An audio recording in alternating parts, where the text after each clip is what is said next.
கர்த்தர் அதிசயங்களை செய்கிறார். ஊழியங்கள் வழங்கும் ஜீவ வார்த்தை. இந்த நாளிலும் கர்த்தருடைய ஊழியக்காரங்களை வாழ்த்துகிறேன். புதிய நாள், புதிய காரியத்தை செய்ய போகிறார். அதிகாலை தோறும் அவருடைய கிருபை புதிதாக இருக்கிறதா. ஒவ்வொரு நாளும் புதிய காரியங்கள், புதிய அற்புதங்களை செய்கிற தேவன் இன்னைக்கு புதிய காரியத்தை செய்கிறார். சோர்வுகள், வியாதி, கஷ்டம், பிரச்சனை, நெருக்கம் எல்லாம் மாறுங்க. வாலிப தம்பி, தங்கச்சி, சில நீ கூட சோர்ந்து இருக்கலாம். பயப்படாத, கர்த்தர் அற்புதம் செய்வார். உன் வாழ்க்கை அவர் பொறுப்பெடுப்பார். பிள்ளைகளுக்காக கலங்கி நிற்கிறீங்களா? கலக்கத்தை ஆண்டவர் மாற்றுவாருங்க. இன்னைக்கு என்ன செய்வது வழியே தெரியல, ஏதாவது காரியத்தை குறித்து பயந்திருக்கிறீங்களா? அதுல எல்லாம் மாற்றத்தை இயேசப்பா கொண்டு வருவார். சரியா? நம்முடைய ஆண்டவர் ஜீவிக்கிறவராய் இருக்கிறார். பிறந்த நாளை காண்கிற உங்களை வாழ்த்துகிறேன். திருமண நாளை காண்கிற குடும்பங்களை வாழ்த்துகிறேன். ஜீவார்த்தைக்கான வசனத்தை கேட்போமா? 2 நாளாகமும் 20:30 ஈவிதமாய் தேவன் சுற்றுப்புறத்தாரால் யுத்தமில்லாத இளைப்பாறுதலை அவனுக்கு கட்டளையிட்டதனால் யோசபாத்தின் ராஜ்யபாரம் அமெரிக்கையாயிருந்தது. யோசபாத்தின் ராஜ்யபாரம் அமெரிக்கையாயிருந்தது. இன்றைய ஜீவாத்தின் தலைப்பு அமைதியாக இருக்கும். அமைதியாக இருக்கும். அதாவது யோசபாத்தின் ராஜ்யபாரம் அமெரிக்கா இருந்துச்சுன்னா அமைதியா இருந்துச்சு. யோசபாத் ஒரு ராஜா.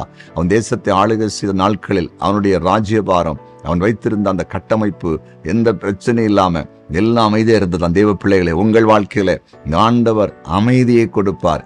அமெரிக்கையாகிய அமைதியை தருவார். வீட்டுக்குள்ள அமைதி இல்லையா? வீட்டுக்குள்ள அமைதியை கொண்டு வருவார். வேலைஸ்தலத்தில் அமைதி இல்லையா? வேலைஸ்தலத்தில் அமைதியை கொண்டு வருவார். நீங்கள் ஸ்தாபனம் வைத்திருக்கிறீங்களா? அந்த ஸ்தாபனத்துக்குள்ள அமைதியை கொண்டு வருவார். கர்த்தருக்கு ஊழியம் செய்கிறீங்களா? அந்த இடத்துல கர்த்தர் அமைதியை கொண்டு வருவார். ஆண்டவராகிய இயேசு கிறிஸ்துவை பாருங்கள். சீசர்கள் படகுல சென்று கொண்டிருக்கும் போது புயல் அடித்து கலங்கி அமைதி இல்லாம இருந்தாங்க. இயேசப்பா காற்றையும் கடலையும் அதட்டுகிறார். உடனே எல்லாம் அமைதியாயிற்று. உடனே அங்கே எல்லாமே அப்படி அந்த புயல் ஓய்ந்தது. படகு அப்படி அமர்ந்து அமைதியாய் செல்ல ஆரம்பித்தது. நாம் ஆண்டவர் அமைதியான சூழ்நிலை உண்டாக்குவார். ஏதோ ஒரு குழப்பமான நிலையில் உங்கள் வாழ்க்கை போய்கொண்டிருக்கிறது. அமைதி இல்லாம இருக்கிறீங்க, ஒரு அங்கலாய்ப்போடு இருக்கிறீங்க. என்ன வாழ்க்கை, என்ன செய்வது, இந்த உலகத்துல வாழவா சாவவா அப்படி நினைச்சிட்டு இருக்கீங்களா? இயேசப்பா உங்களோடு கூட பேசிக் கொண்டிருக்கிறார். இந்த நாளிலே கர்த்தர் ஒரு அமைதியை உண்டாக்கும்படி கிரியை செய்ய போகிறார். அமைதி உண்டாகும். வாலிப தம்பி, தங்கச்சி, உங்க வாழ்க்கையில அமைதியை கர்த்தர் தருவார். அருமை தகப்பனாரே, தாயாரே, உங்களுக்கு அமைதியை தருவார். அருமையான சகோதர சகோதரிகளே, ஆண்டவர் அமைதியை தருவார். நிச்சயமாய் தருவார். உங்கள் துக்கம் சந்தோஷமாய் மாறப்போகிறது.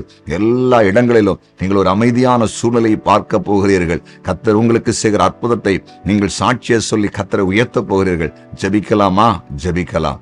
ஆமாண்டவரை, யோசபாத்தின் ராஜ்யபாரத்தை அமைதியாய் நடத்த உதவி செய்த ஆண்டவரை, இன்றைக்கு இதோ அடினோடு ஜெபிக்கிற ஒவ்வொருடைய வாழ்க்கையிலும் ஆண்டவரே அமைதியான ஒரு சூழ்நிலை உண்டாகட்டும். எல்லா குழப்பமான சூழ்நிலைகள், கலக்கமான சூழ்நிலைகள் எல்லாம் விலகி ஒரு அமைதி எல்லா இடத்துல உண்டாகட்டும். வீட்டிலே, குடும்பத்திலே, வேலை ஸ்தலங்களிலே, படிக்கிற இடத்திலே, நம்முடைய பிள்ளைகள் ஸ்தாபனம் நடத்தின ஸ்தாபனங்களிலே, ஊழியம் நடத்தினால் ஊழிய ஸ்தலங்களிலே எங்கும் ஒரு அமைதியான சூழ்நிலை உண்டாகட்டும் என்று ஜெபிக்கிறேன்.